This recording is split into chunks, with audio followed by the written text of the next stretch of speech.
dal leen ak jàmm ci AGT News chaîne bi leen di jox xibaar yi wér te wóor abonné leen ngir dara bañ leen a raw. AGT News dal leen ak jàmm mbokki internet yu AGT News. li nga xam ne moo ñeel mbiri Ousmane Sonko situation bi réewum Sénégal daal di nekk ak mbirum parti bi di Pastef ñu daal di tasaare dafa intéressé ñu bëree bëri waral am ay universitaire yu toll ci téeméer ak ñeent fukk ak ñaar bàyyeekoo ci Sénégal, Niger, Burkina Faso, Canada, États-Unis, Suisse, France, Brésil, Afrique du Sud, Turquie, Côte d'Ivoire, Gambie ba ci Mali ak Bénin ñoom ñëpp ànd booloo def benn say ngir amal ay seetlu ci réewum Sénégal waaye itam am lu ñuy sàkku jëmale ko ci président de la République du Sénégal di Macky Sall. seen bataaxal ba nag ñu mën cee gis coalition sénégalaise des défenseurs des droits humains seen bataaxal ba ñu dippee ko appel au président Macky Sall pour la libération de monsieur Ousmane Sonko et la préservation de la démocratie et de l'état de droit au Sénégal. benn woote goo xam ne ñu ngi ko jagleel président Macky Sall jëm ci ki nga xam ni moo di Ousmane Sonko ngir ñu daal di koy libérer te jéem a xool naka la ñuy def ba sàmm lépp lu ñeel wàllum démocratie ci réew mi te ba noppi itam mbirum état de droit ñu mën ko fee préserver. ñoom ñooy wéyal depuis le 28 juillet 2023 monsieur Ousmane Sonko le président du parti les patriotes africains du Sénégal pour le travail, l'éthique et la fraternité Pastef est dans les liens de la détention. Ousmane Sonko moomee nga xam ne mooy jiite parti bi di Pastef seetlu dañ ne depuis le 28 juillet 2023 dañ ko dal di téye. Les motifs de son interpellation puis son incarcération ont évolué dans le temps. Il est d'abord accusé de vol de téléphone portable puis suivent d'autres chefs d'inculpation très graves. ñoom nag ñu ne li nga xam ne moo waraloon ñu téye Ousmane Sonko mbirum càccum téléphone la waaye dafa dal di changer ca saasa am yeneen i ay mbir yuñ koy dal di toppee d'autres chefs d'inculpation comme lu ci mel ni appel à l'insurrection, association de malfaiteurs, atteinte à la sûreté de l'État, association de malfaiteurs en lien avec une entreprise terroriste, complot contre l'autorité de l'État et des actes visant à compromettre la sécurité publique et à créer des troubles politiques graves. ci seen bataaxal ña ngay wéyal ba tey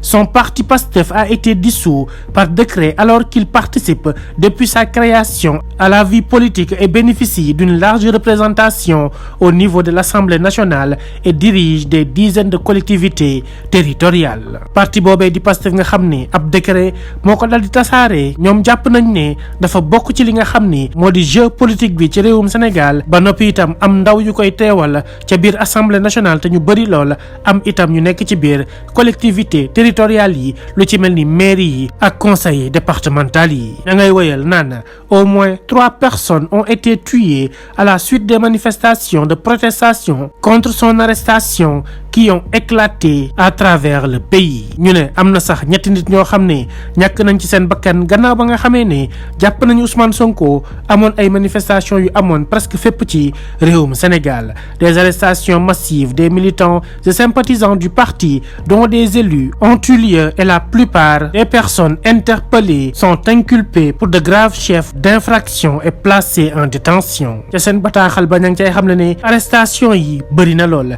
te ña nga xam ne ñëpp téye nañ leen dañ nekk ay sympathisants wu parti bi wala bokk ñoo xam ne dañ leen a fal ñoom ñooñee ñëpp dañ leen di inculper teg ci seen kaw ay charges yu diis lool bu ñu noppee daal di leen yóbbu kaso. ña ngay wéyal naan monsieur Ousmane Sonko observe une grève de la faim depuis le 31 juillet 2023. Sa santé s'est gravement détériorée et il a été admis aux urgences hospitalières le dimanche 6 août 2023. ñoom nag wér-gu-yaramu Ousmane Sonko soxal na leen lool ndax ña ngi cay daal di addu di xamle ne dafa dugg ci lu ñeel grève de la faim maanaam xiifal dalee ko fanweeri fan ak benn ci weerum juillet bi ñu weesu loolu jural ko ay jafe-jafe ci wàllum wér-gu-yaramam ba ñu yóbbu ko ci hôpital bésub dimanche yemboo ak juróom benni fan ci weeru août bu atum 2023. ba tey ca bataaxal ba ña ngay wax naan nous signataires du présent appel hommes et femmes à titre individuel ou au nom de collectifs ou d'associations, citoyens du Sénégal, de différents pays d'Afrique ou du monde entier, soucieux de la préservation de l'état de droit et préoccupés par la dégradation du climat politique et social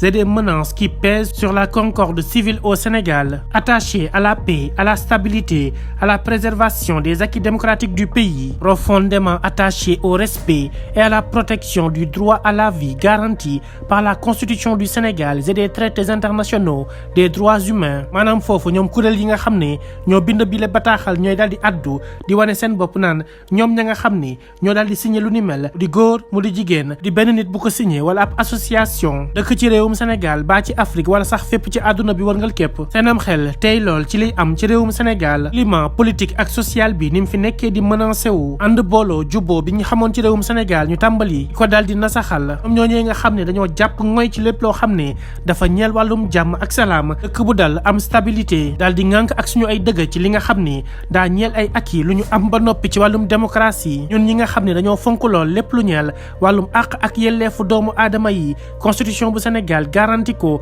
traité internationaux yi itam daal di koy firndeel ñoo am ab woote bu ñuy def jëmale ko ci président Macky Sall waral ñu yëkkati kàddu yi appelons monsieur Macky Sall président de la République du Sénégal à d'une part donner les instructions nécessaires à son ministre de la Justice afin que les chefs de parquet mettent en œuvre une procédure d'urgence pour obtenir maanaam ña ngay woo président Macky Sall ngir mu wax ministre bi nga xam ne moo ŋànk lépp lu ñeel wàllum yoon mu waxtaan ak procureur yi nekk ci réewum Sénégal ngir ñu daal di tàmbali ñetti mbir yi ñuy daal di lim benn bi mu di la mise en liberté d'office d'Ousmane Sonko afin de préserver sa vie et respecter ses droits civiques Ousmane Sonko nañ ko bàyyi mu ñibbi këram ngir sàmm aw dundam waaye itam respecter lépp lu ñeel ay àqam ak yelleefam bi ci topp moo di deuxièmement la mise en liberté provisoire des autres personnes détenues pour avoir exprimé librement leurs opinions et mené des activités politiques conformément aux droits garantis par la Constitution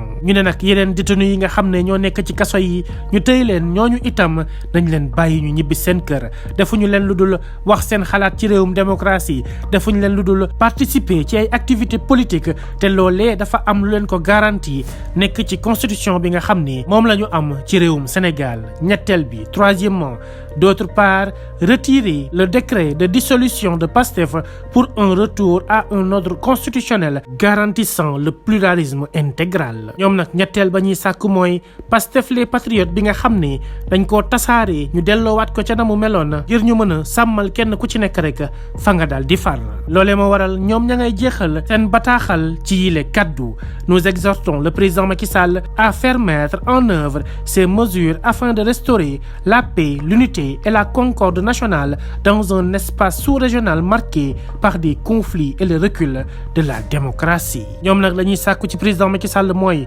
lii nga xam ne teg nañ ko ci ay ponk mu dal di koy jëfee ko ngir sàmm jàmm ak salaam jëfee ko ngir sàmm booloo war a mën a am ci réewum Sénégal surtout nag ñu nekk ci jamono joo xam ne xëccoo bari na lool ci yeneen réew yi te ba noppi itam ñu gis ne wàllum démocratie dafa dellu ginnaaw lool mu nekk nag aw bataaxal boo xam ne comme niñ leen ko waxee téeméer ak ñeent fukk ak ñaari universitaire ñoo ko daal di xaatim di sàkku libération bu Ousmane Sonko di sàkku détenu politique yi itam ñu bàyyi leen ak Pastef les patriotes parti boobule ñu delloowaat ka ca na mu meloon bu ko defee Sénégal lépp mën a dellu nekk ci jàmm loole mooy la nga xam ni moom la ñuy sàkku ci le président Macky Sall. AGT News.